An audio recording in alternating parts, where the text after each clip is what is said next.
y les hemos hecho esperar a los que se adelantaron. Así que disculpa en nombre de Ángel Tristán y de la Real Sociedad Económica. Mi papel es presentar a Ángel Tristán, lo cual es muy incómodo porque él es más conocido que yo, y aunque yo lo conozco desde hace muchos años, desde que estábamos en el colegio, en el bachillerato, bueno, a posteriori todo el mundo está lleno de inteligencia, pero ya se apuntaba que era una persona apasionada por la política y la cultura, aunque yo, con lo delgado que era, pensaba que no tenía mucho futuro. Pero veo que se ha ido siendo cada vez más fuerte y perdiendo la delgadez que le caracterizaba en la adolescencia.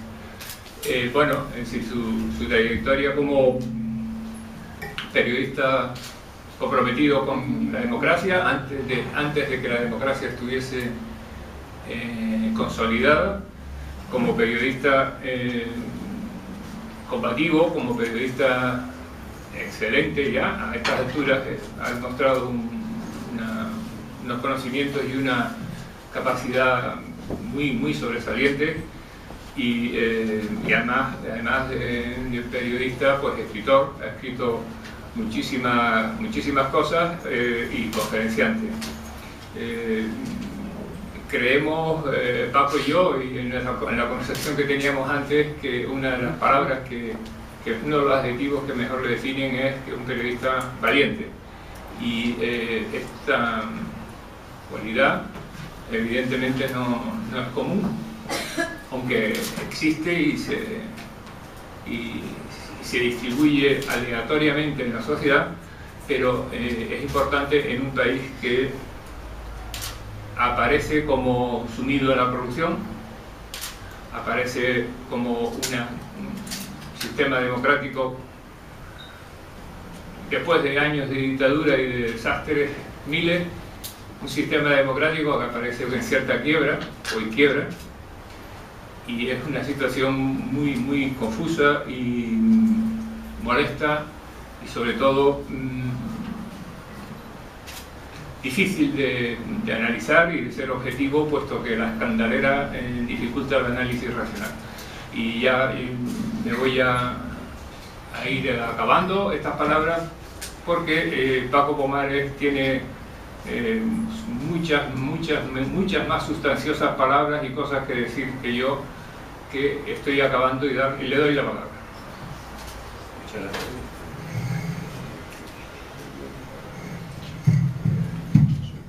Hola, buenas tardes. Bienvenidos a todos.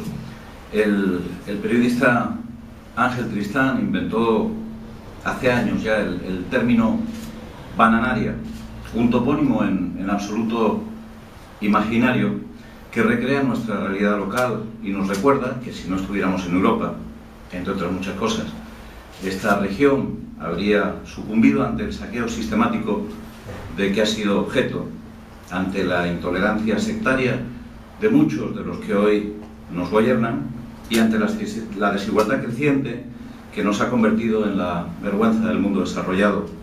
Ahí están los datos de la OCDE, hechos públicos el miércoles. España es la nación donde más ha crecido la desigualdad desde el inicio de la crisis. Cada vez hay más riqueza en manos de menos gente y más pobres y más injusticia a nuestro alrededor. En fin, Tristán ha publicado un nuevo libro, La democracia saqueada, en el que pasa revista estos últimos años de despilfarro, de corrupción y de crisis que empaparon con su lluvia fina nuestra vida hasta dejarnos instalados en este lodo pegajoso de pobreza, desigualdad y desánimo. Pero empecemos por el principio. Yo vine aquí a hablar de Tristán, algo que les reconozco, y algunos de ustedes lo saben, se ha convertido casi en mi segunda profesión. Es decir, cada vez que Ángel Tristán publica un libro, yo vengo a hablar de Tristán. Lo ha cogido como costumbre y yo no sé negarme. Si no me queda más remedio que hacerlo, lo haré. Pero para explicarles lo que pienso de Tristán, he de decirles que lo conocí en el año 1979, hace tantos años que me produce incluso cierto pudor recordarlo. Tuvimos desde el principio la suerte de caernos bien y somos amigos desde entonces, en una de esas amistades que han logrado sobrevivir al tiempo, probablemente gracias a la distancia. Él vive en Gran Canaria, yo vivo en Tenerife. Además de ser su amigo, soy su editor. Hace algunos años, siendo ambos directores de periódico, el de la provincia Diario Las Palmas y yo de La Opinión de Tenerife, le publiqué su primer libro, Oficio de Libertad, una obra que se ha convertido en manual de referencia para el ejercicio del periodismo en Canarias y que prepara ya su 5ª edición. Desde entonces, quizá porque Ángel tiene ahora más tiempo que antes, no ha dejado de escribir y yo de publicarle. No voy a cansarles con la lista de todo lo que Tristán ha hecho estos últimos años, pero sí quiero decirles que desde que yo le conozco, el periodista Tristán está definido por 2 obsesiones informativas que siempre se han mantenido en el escritor Tristán. Una de esas obsesiones es el despilfarro del dinero público. A Tristán, que podría muy bien ser gallego, si no fuera de hecho gallego por venia consorte, se le considera dentro de la profesión miembro emérito de la Cofradía del Puño, pero no por falta de generosidad, vamos a aclararlo. Tristán es un amigo, no voy a decir eso de él. Tristán es todo lo contrario, un personaje tacaño. Tristán defiende la prudencia y el sentido común en el gasto público, porque cree, con razón, que el nuevo riquismo que se convirtió en religión de nuestros gobernantes desde principios de los 80, con los fastos y excesos de la Expo, hasta finales de la década pasada, 30 años seguidos tirando la casa por la ventana, nuestra casa por la ventana, ese nuevo riquismo que de Tristán no podía acabar bien, como efectivamente ha ocurrido. La otra obsesión informativa de Tristán, hermana gemela de la primera, es la corrupción. Tristán cree que la golfería y la mamandurria son consustanciales a ciertas formas de hacer política y lleva desde siempre, desde que yo lo conozco, desde que lo conocen ustedes, denunciando los hábitos megalómanos y depredadores de nuestras canteras nacionales y locales de sinvergüenzas. Porque en materia de latrocinio, la política canaria nunca se ha quedado atrás ni ha tenido que recibir lecciones de nadie. Siempre ha jugado en primera división. En eso no estamos a la cola de las regiones españolas. Somos, de hecho, una de las comunidades donde más y mejor se despilfarra y se roba, aunque no siempre se denuncia. En Canarias funciona una cierta omertá, una suerte de contemporización tercermundista con la corrupción, que era casi una seña de identidad de nuestro periodismo más empobrecido y más dependiente, hasta que colegas como Ángel Tristán rompieron esa omertá, contando además con la bendición de sus medios.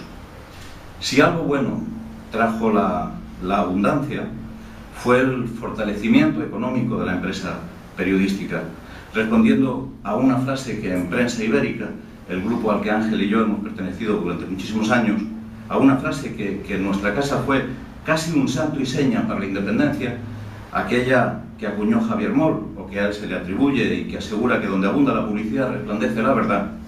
Tristán y otros muchos colegas, a los que citaré cuando me inviten a presentarles un libro, disfrutaron de una extraordinaria etapa de libertad e independencia que, en el caso que nos ocupa, el de Ángel, contaminó a toda la redacción de la provincia cuando a Tristán le tocó asumir el mando de un periódico que entonces capitaneaba Guillermo García Alcalde.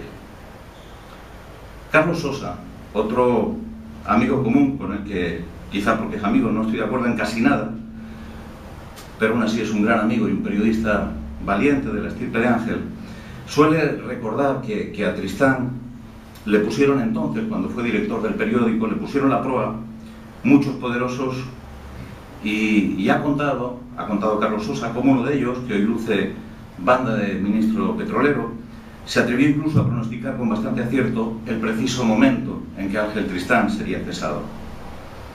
Y es que como periodista Ángel siempre ha sido un tipo muy incómodo. Bajo su dirección se publicaron algunas historias para no dormir que van desde el olvidado caso Salmón, prescrito tan oportunamente como ha prescrito hace pocos días el caso Fórum, que implicaba a Miguel Cerolo, hasta las hasta las trapisondas, podía haber puesto música con lo de Cerol, hasta las trapisondas segovianas del empresario de cámara del Paulinato, Miguel Concepción, o las penúltimas aventuras de las cajas, antes de que vinieran los de fuera a hacer bulto y caja, con lo que quedaba de nuestros pobres ahorros. Pero en fin, esas son peleas pasadas, casi todas perdidas, como corresponde, porque el valor de un periodista no se mide necesariamente por la relación de sus éxitos o de sus victorias, sino por el catálogo de sus empeños. Tristán se empeñó mucho más de lo que tocaba, como podrán comprobar todos ustedes leyendo los 12 pequeños ensayos sobre el saqueo de nuestro país y nuestra región que integran su último libro. Creo que ahora le toca el turno empeñarse a otros, los que aprendieron con él. A Tristán, y por incluirme a mí también, lo que nos toca es ir pensando en jubilarnos. Muchas gracias.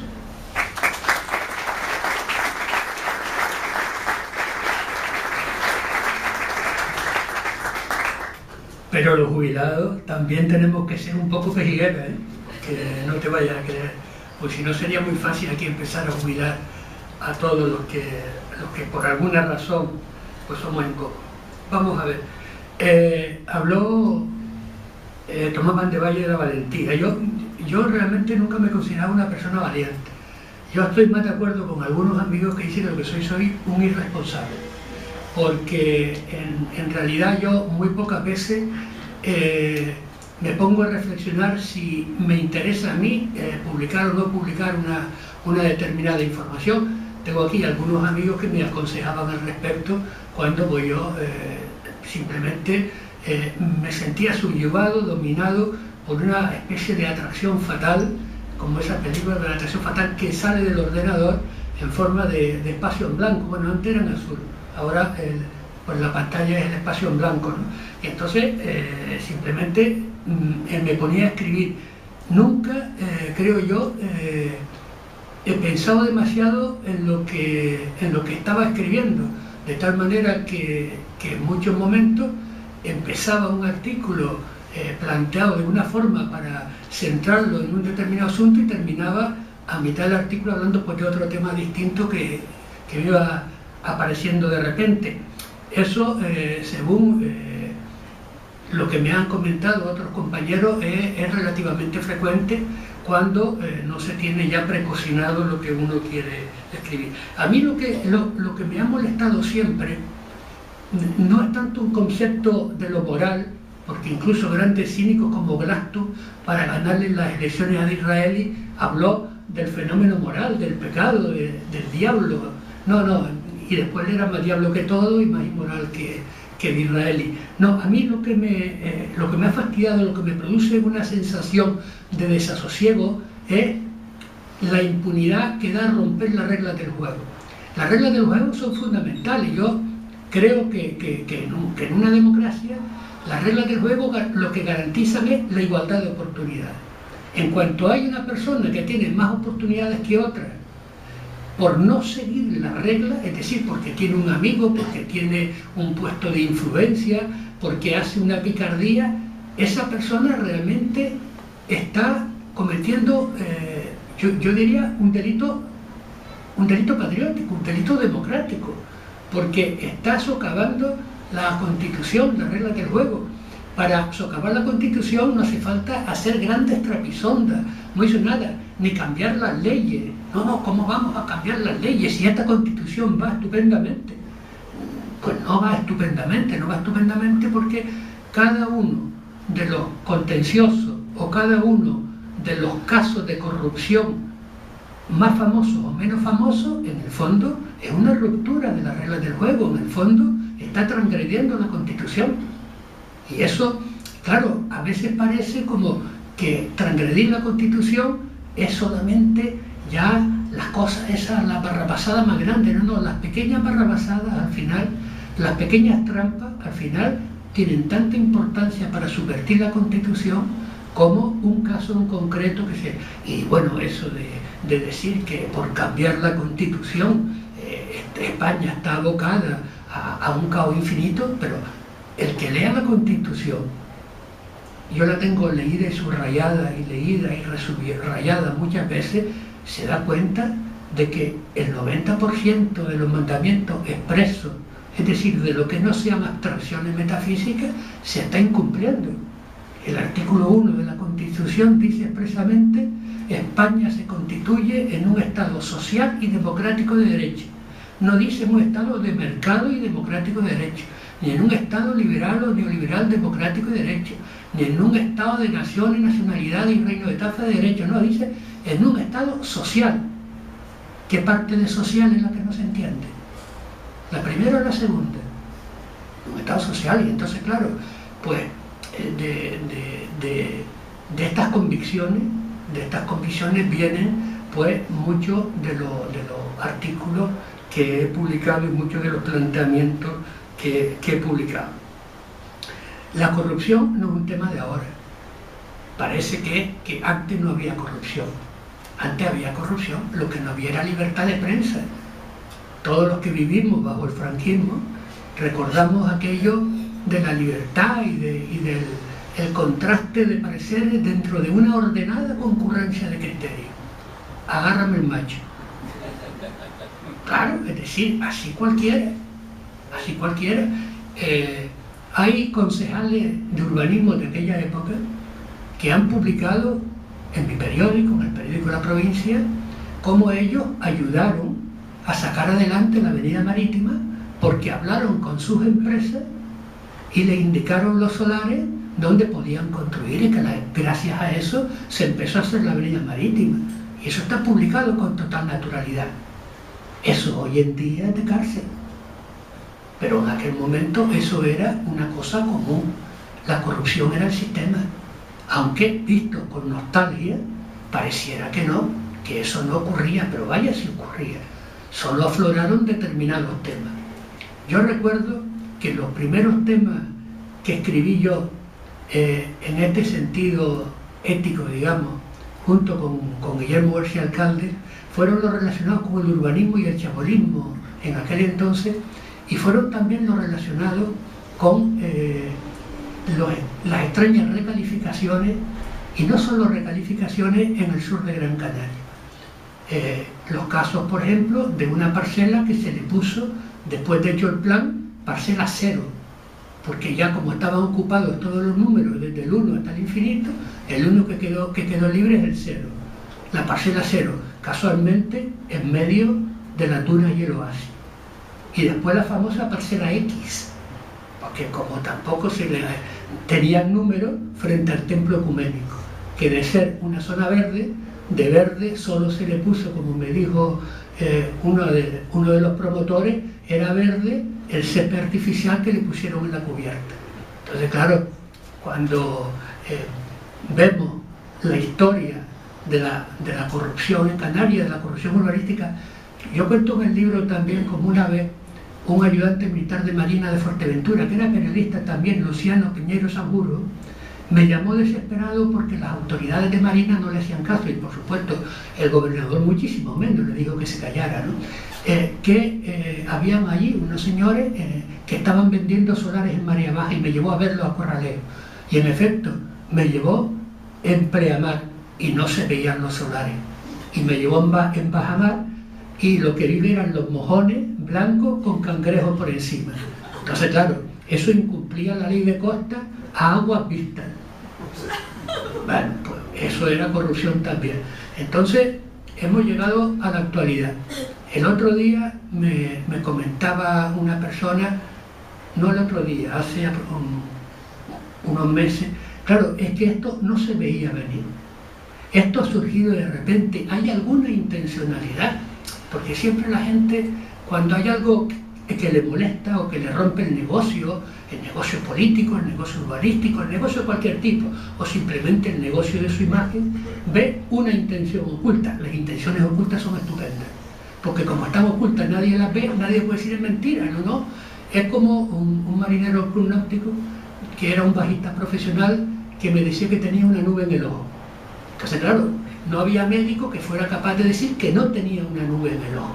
Pues aquí ven intenciones ocultas. Entonces, eso fue el motivo por el que quise publicar este libro, porque es un libro que recoge conferencias, ensayos, desde 2003, centrado obsesivamente sobre este tema del despilfarro y la corrupción, obsesivamente.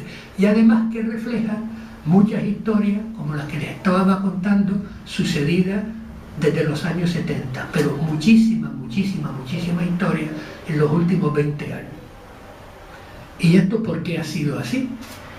Porque dirán ustedes, si ya todo eso encima se sabía, como yo sostengo que se sabía, porque entre otras cosas las pocas personas que me leen pues se podían haber enterado perfectamente, las pocas personas o muchas que lo sabían podían haber hecho algo. ¿Por qué no se hizo nada? ¿Por qué las audiencias de cuentas no han funcionado? El problema no es quitar las audiencias de cuentas porque no sirven para nada. Las audiencias de cuentas pueden servir para mucho.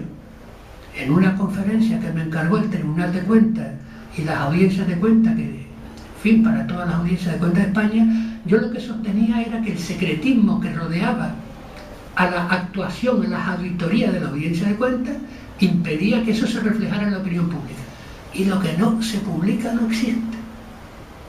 Las trapisondas que no se publican y que van por el cauce de vino se cortocircuitan a lo largo de ese cauce. No llegan la corriente al enchufe. No llega. Los casos de corrupción que han terminado en juicio y en condena son aquellos que han salido.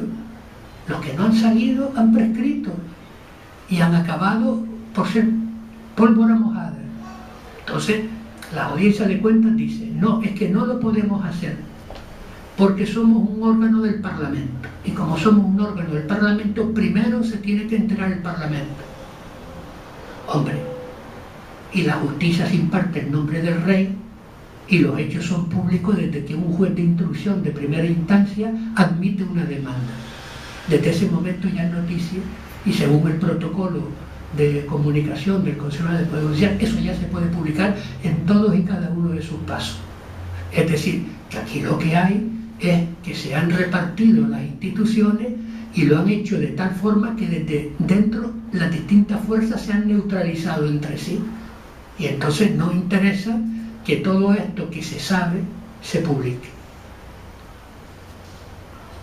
Claro, cuando se escriben estas cosas en los periódicos, inmediatamente hay gente que te dice, eres un catastrofista. Están viendo la cosa por el lado vacío, no están viendo lo positivo, eres un pesimista, siempre, inevitablemente. Yo recuerdo en 2003, en una conferencia que di en Agüime, en un aniversario de Nueva Canaria, 2003 era el 25 aniversario, que allí lo que les dije es que la única diferencia entre la Argentina del Corralito y la España de la corrupción era que España no había llegado al Corralito porque tenía detrás a los contribuyentes europeos sufragando los despilfarros y las corrupciones españolas. Pero que cuando los alemanes del Polvoringhausen y la Reuillas-Strassen, porque eso es lo que dije, se cansaran de financiar estos dispendios y estos despilfarros con sus impuestos, España tendría una crisis parecida a la de la Argentina. 2003. En 2013 tuvimos una crisis, 2012, 2013, parecida a la Argentina, de la que saldremos, pero como salieron los argentinos como pollos desplumados. Porque aquí lo que ha pasado es que al huevo le han quitado la yema y la cáscara ya se está cuarteando. Y eso hace que surjan determinados movimientos que buscan alternativas que no son alternativas, porque la alternativa a todo esto, y me adelanto un poco en el contenido del libro, es que se cumplan las leyes y los reglamentos y que se actúe con buena fe y con decencia. Si las leyes españolas son estupendas, el 90% de las leyes españolas, la Constitución española, es una copia prácticamente textual de la alemana. El artículo 1 dice lo mismo, Estado social y democrático de derecho. El 2, el 3, el 35. El artículo de la vivienda, el artículo de las pensiones, el artículo de la sanidad. Lo único que ocurre es que en Alemania eso está blindado. Y en España han debido leer el diccionario de la Real Academia de Ruanda-Burundi, porque el diccionario de la Real Academia Española no consentiría esas equivocaciones en cuanto al contenido de la Constitución. Yo tengo una obsesión, y lo saben mis compañeros periodistas y muchos de ustedes. Y la obsesión es que es mentira que el periodista tenga que ser un ser inanimado, descerebrado, puro, arcangélico, aunque yo me llame Ángel Gabriel, pero ese es otro tema. Yo creo que no, que el periodista tiene que tener un compromiso originario con la democracia. Originario, sobre todo cuando no hay democracia. Yo asumí ese compromiso. Y otros compañeros que estamos aquí asumimos ese compromiso desde distintas trincheras, pero asumimos ese compromiso. Pero es que hoy en día el compromiso con la democracia tiene que ser el norte, dejarse de machangada del periodista que informa, forma, divierte, son machangadas, porque lo mismo se dice en una dictadura. ¿Por qué? Porque la forma de informar es distinta en una dictadura que en una democracia, y la forma de formar es distinta en una dictadura que en una democracia, y la forma de divertirse también. Entonces, primero el compromiso con la democracia. El compromiso con la democracia, que lo tenemos que tener incrustado aquí los periodistas, sobre todo los periodistas, por el poder que tenemos. Es que muchas veces los periodistas no nos damos cuenta del poder que tenemos. No hay doctrina del Tribunal Constitucional que consagre ninguna profesión que le dé tantos privilegios y tantas funciones a una profesión como a los periodistas, como a los comunicadores, como a los medios de comunicación, ni a los arquitectos, ni a los fontaneros, ni a los médicos, a nadie, al Poder Judicial, a las cámaras legislativas. Porque hoy en día las democracias son democracias de opinión pública, y la opinión pública es vertebral, y todas las sentencias del Tribunal Supremo que han dirimido la colisión entre los derechos fundamentales a la libertad de información y de opinión y a los derechos también fundamentales del honor, de la intimidad y de todo eso, prevalece siempre la información cuando es veraz. Siempre, siempre, siempre. Entonces eso es un arma muy importante que tenemos los periodistas, y hay que ejercerla para el compromiso democrático, hay que ejercerla para el control de los poderes públicos, que ya esta doctrina viene de Thomas Jefferson y de la Declaración también de Independencia de los Estados Unidos, pero sobre todo del autor intelectual, de lo relacionado con el papel del periodismo para la formación de la opinión pública y por lo tanto para poder elegir con más sentido a sus responsables, fue Thomas Jefferson. Entonces yo creo que eso que está vigente como pensamiento político, como doctrina política desde la Constitución de los Estados Unidos de Norteamérica y desde luego en todas las constituciones democráticas de Europa, esa debe ser nuestro norte y debe ser nuestra guía, ¿no? Y en definitiva que este libro lo que intenta es transmitirle todo esto a los lectores, con una diferencia sobre los artículos. Los artículos son 2 folios. Estas reflexiones, estos pequeños ensayos, son 15 o 20 folios. Entonces puede uno reflexionar más a fondo, puede intentar convencer con argumentos, con citas, con análisis, con datos. Y eso es un poco lo que yo he pretendido. Generalizar o poner al alcance de todo el mundo, bien en este formato, bien a través de este formato por internet, una serie de reflexiones que antes solo han oído públicos reducidos, de 50, de 60, de 100 o de 200 personas, pero que no ha tenido este tipo de reflexiones, la difusión que puede tener un artículo periodístico, de que te pueden leer 500, 600 o 1000 personas, porque no todos los lectores del periódico leen un artículo concreto, ¿no? Entonces, bueno, pues yo he querido decir, voy a sacar estos trabajos del nicho donde duerme, donde están almacenados, hacerles una introducción y sencillamente ponerlos a disposición de todos ustedes, con lo que eso significa. Porque otra de las cosas que yo creo que nos caracteriza a los periodistas, cuando empezamos tenemos un enorme sentido del ridículo, ¿no? nos creemos que todo el mundo nos mira y que nos desnudamos un poco ante el lector, como también el que escribe un libro, Joaquín, como el último que escribiste, que uno se desnuda, ¿no?, ante el lector y dice cosas que dice, hombre, tal, pues vamos a ver cómo queda esto, vamos a ver. Bueno, yo creo que cuando ya se lleva 45, 46 años en la profesión, pues eso nos vacuna a veces, y si en ocasiones normales o más jóvenes no diríamos determinadas cuestiones por el que dirán, hoy en día el que dirán hace rima con mi segundo apellido, ¿no? Me importa un pimiento. Entonces bueno, yo termino y lo que me gustaría es que cuando lean el libro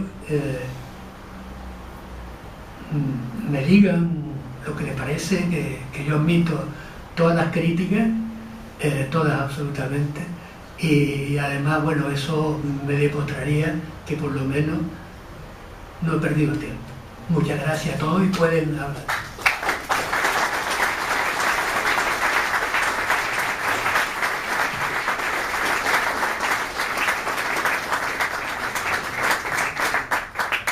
Seguramente hay alguna pregunta que hacer o alguna consideración.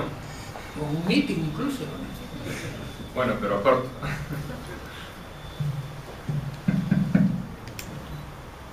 Bueno, yo te quería decir que te leo siempre, que escribes en La Provincia, a la que estoy suscrito, por cierto,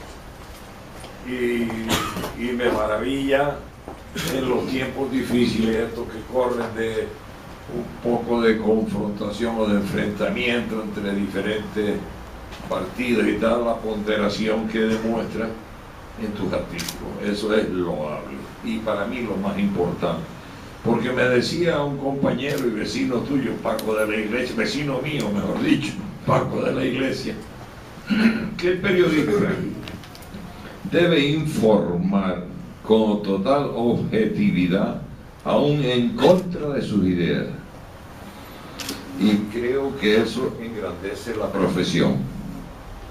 Y en esa línea he visto que has escrito tú y Paco Pomares también, que lo conocía por el periódico y no personalmente. O sea, siempre la objetividad, entiendo que es lo que debe primar por encima de todo cuando se escribe algo. Y en eso yo también he sido consecuente, aún contra mis propias ideas. Pero hay que, porque es que si no, cambiamos la historia. Yo estoy cansado de ver las barbaridades ahistóricas que se publican en la prensa y en otros eso, porque lo que prima sobre el historiador o sobre el escritor o lo que sea no es la verdadera historia, sino los ideales puestos al servicio de su interpretación histórica. Y eso es fatal para el periodista, el escritor, el historiador, etcétera. Lo descalifica y además al poco tiempo se descubre que no es verdad y queda en ridículo. Bien,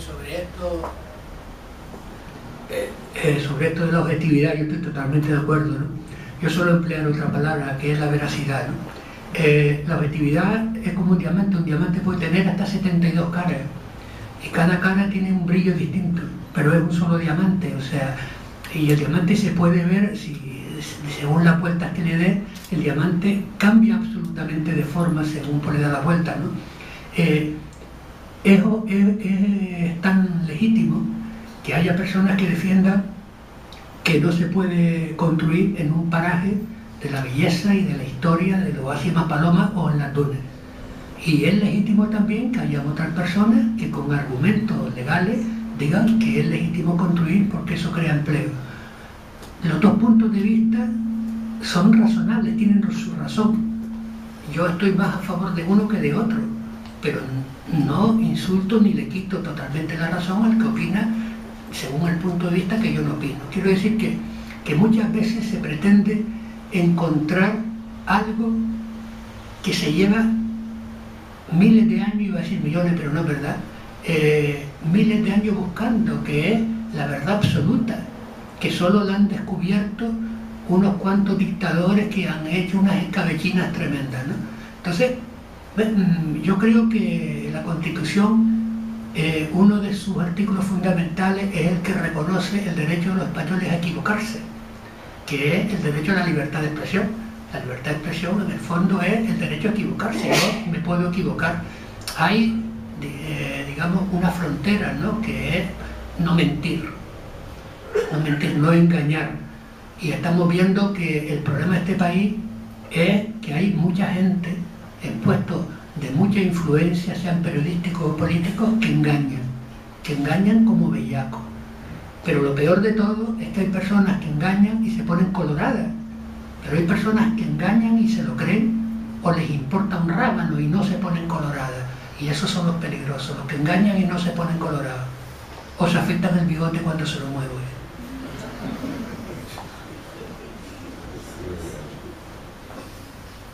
¿Alguien más quiere? Antonio. Que la señorita. Es Antonio.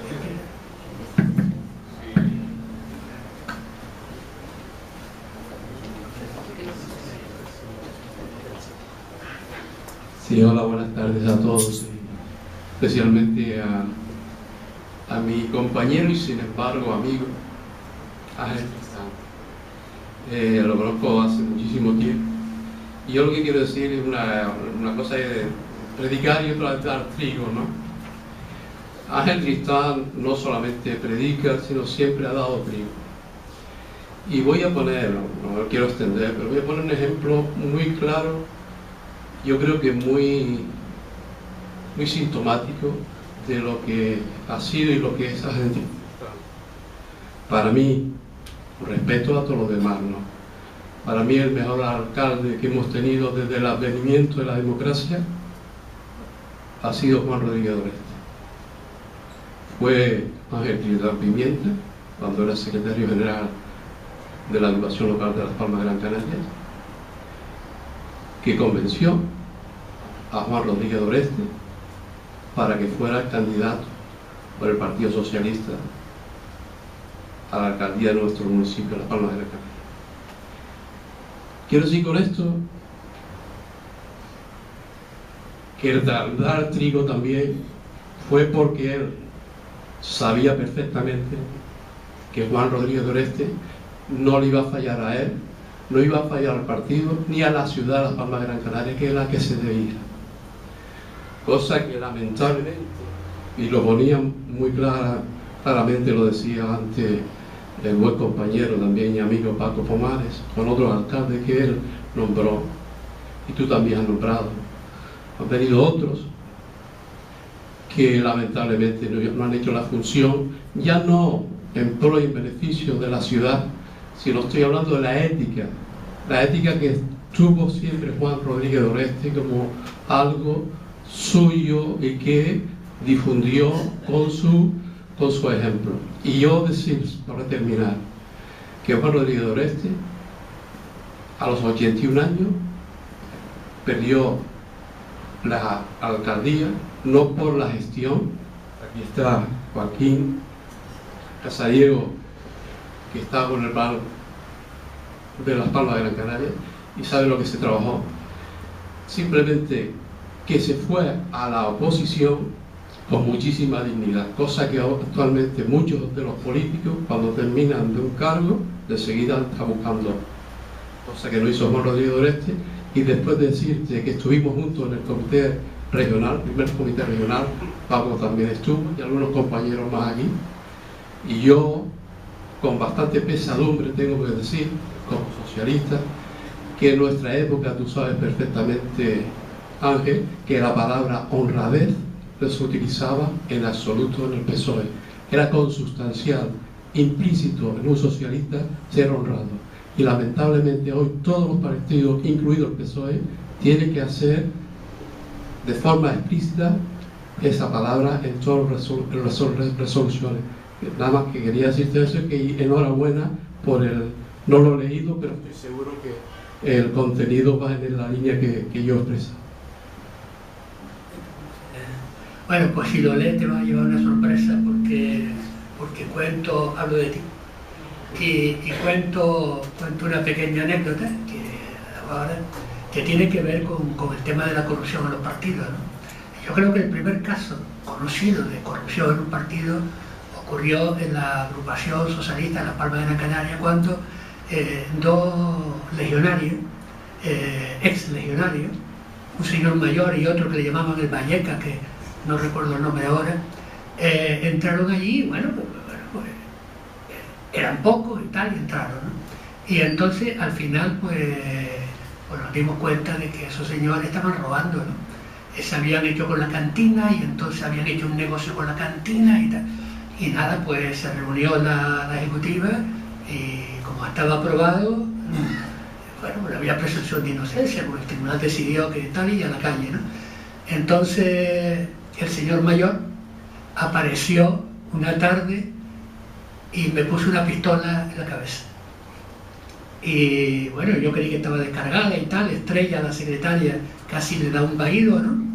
Y quien salvó la situación fue Antonio Aguado, que vino por detrás, lo cogió, lo tiró al suelo y le quitó la pistola, y al final aquello pues fue a la... Yo nunca le he agradecido, nunca he dicho en público gracias Antonio, porque tú eres el culpable de que yo publique tantos libros y de que siga dando el coñazo en los periódicos, ¿no? Pero bueno, quiero decir que esta fue una historia verídica, y que cuando me dicen, mire, ¿usted alguna vez le ha pasado algo así distinto? Pues sí, me ha pasado alguna cosa distinta, ¿no? Y bueno, normalmente cuando lo cuento se creen que he bebido, pero el agua con gas no produce todo efecto, ¿no?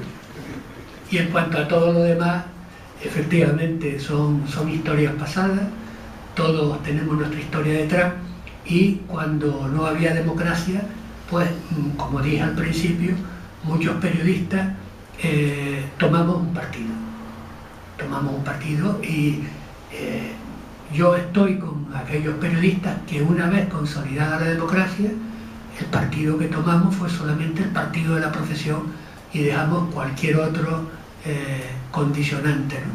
Porque el hecho incluso de votar ya implica un condicionante.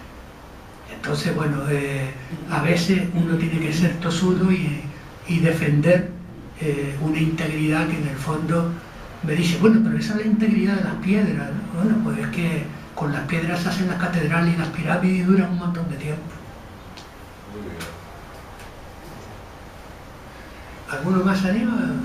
Sí, mira, antes que hoy nombrar a Thomas Jefferson, para mí un ser maravilloso que se anticipó a los tiempos. No me quiero meter con lo que dijo de la banca, pero sí decirte a ti algo, tal vez tú podías, hombre más instruido que yo, cómo diablos, estando la información en manos privadas, empresas privadas, pero que andan buscando el negocio, emprender, como quiera que sea, podemos gozar de una democracia auténtica.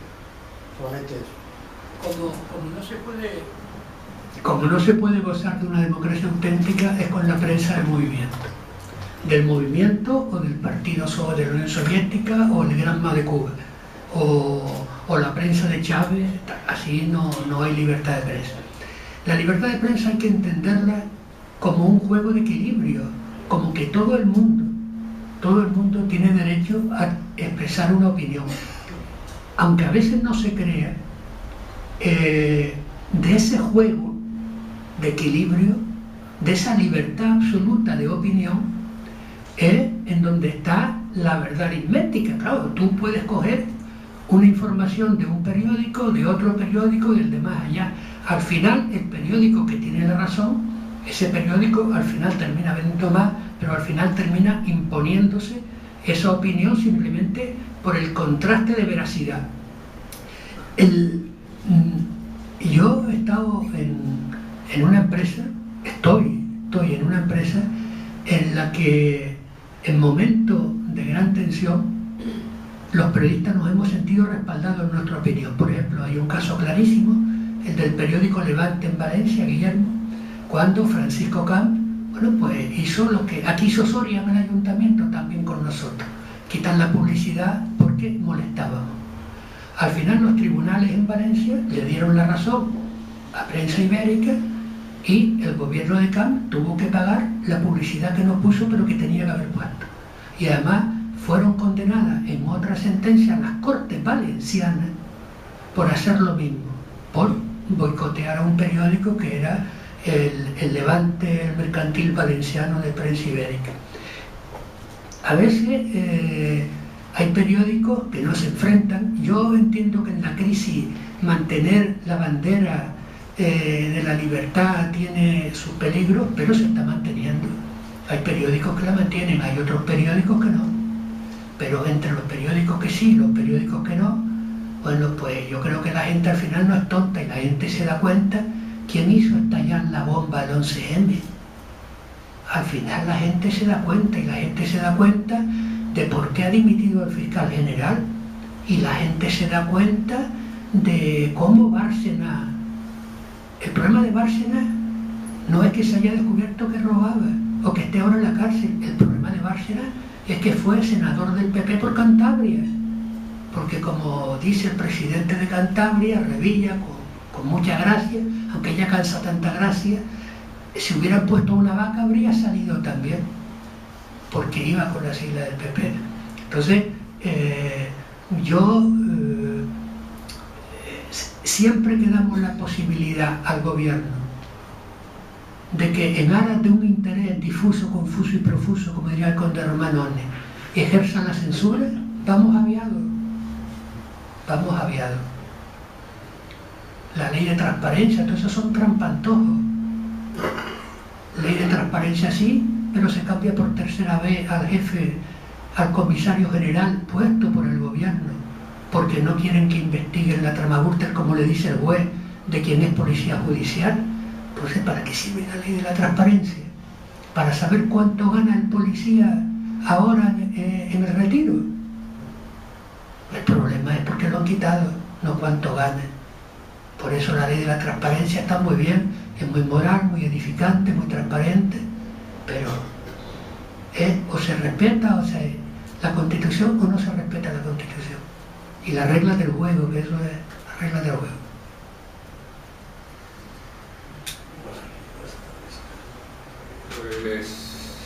Pues si no hay más intervenciones, damos por terminado el acto y muchísimas gracias por venir y nada, que tengan felices fiestas y próspero año nuevo.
Oficio de Libertad, una obra que se ha convertido en manual de referencia para el ejercicio del periodismo en Canarias y que prepara ya su 5ª edición.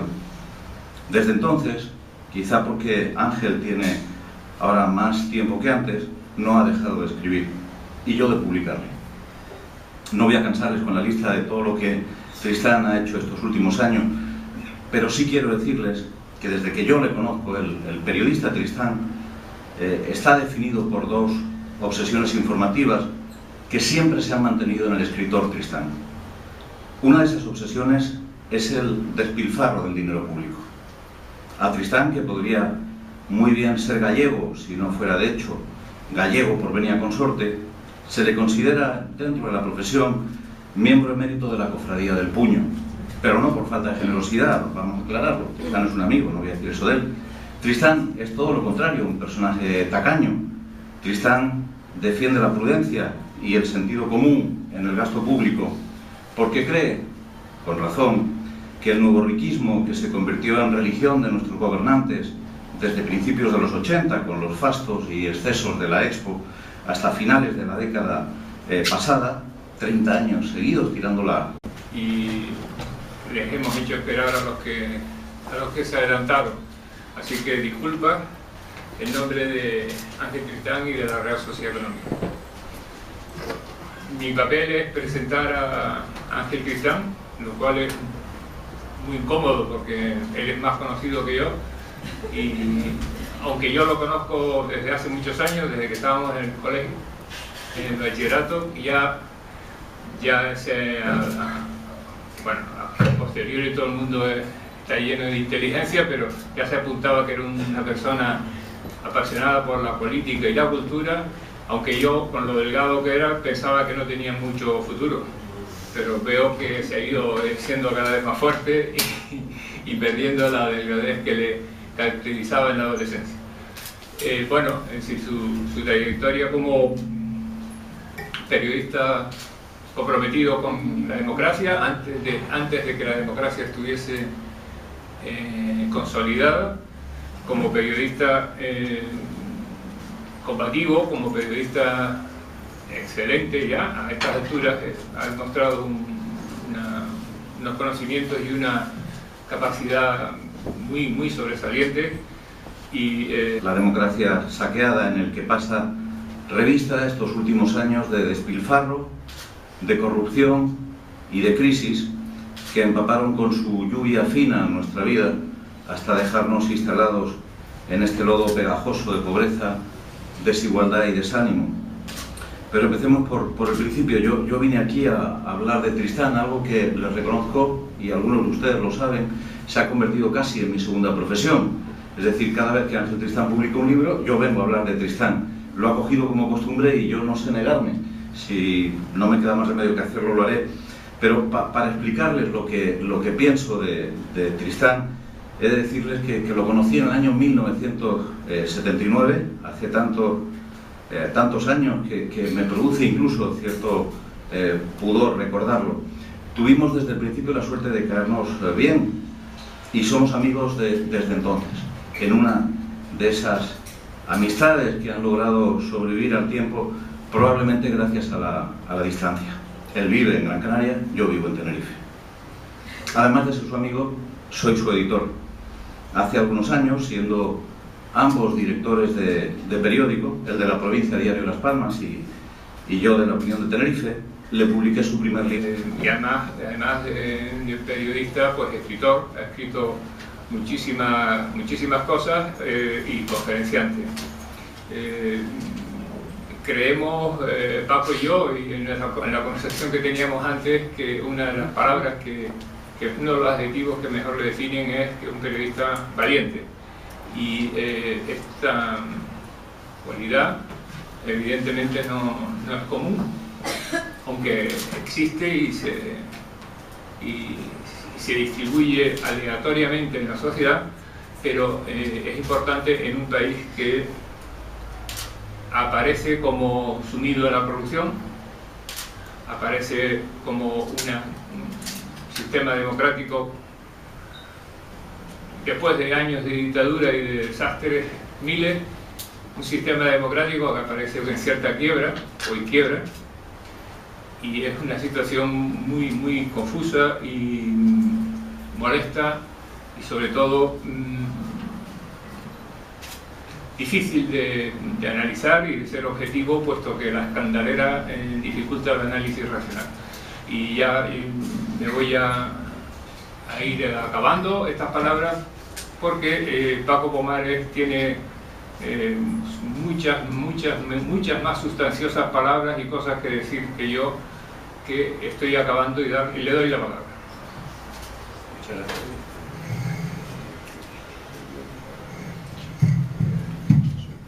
Hola, buenas tardes. Bienvenidos a todos. El periodista Ángel Tristán inventó hace años ya el término bananaria, un topónimo en absoluto imaginario que recrea nuestra realidad local y nos recuerda que si no estuviéramos en Europa, entre otras muchas cosas, esta región habría sucumbido ante el saqueo sistemático de que ha sido objeto, ante la intolerancia sectaria de muchos de los que hoy nos gobiernan y ante la desigualdad creciente que nos ha convertido en la vergüenza del mundo desarrollado. Ahí están los datos de la OCDE, hechos públicos el miércoles. España es la nación donde más ha crecido la desigualdad desde el inicio de la crisis. Cada vez hay más riqueza en manos de menos gente y más pobres y más injusticia a nuestro alrededor. En fin, Tristán ha publicado un nuevo libro